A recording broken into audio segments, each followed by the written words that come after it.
Hi everyone, welcome to my channel Cook for the Soul. My name is Nicole and thank you for watching this. Today I'm making chili con carne. Tomorrow is a Super Bowl in the US, so I thought it was the perfect meal to make for a Super Bowl party. I will be using my Instant Pot for that, and I'll be actually using the pressure cooker. So it's not a slow recipe, it's actually quite fast. I will be serving my chili con carne with a baked potato, so if you're interested in how I make the baked potato, I will include a link at the end of this video.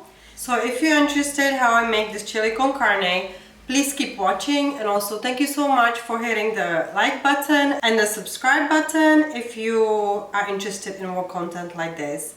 Have a great day, enjoy Super Bowl, bye!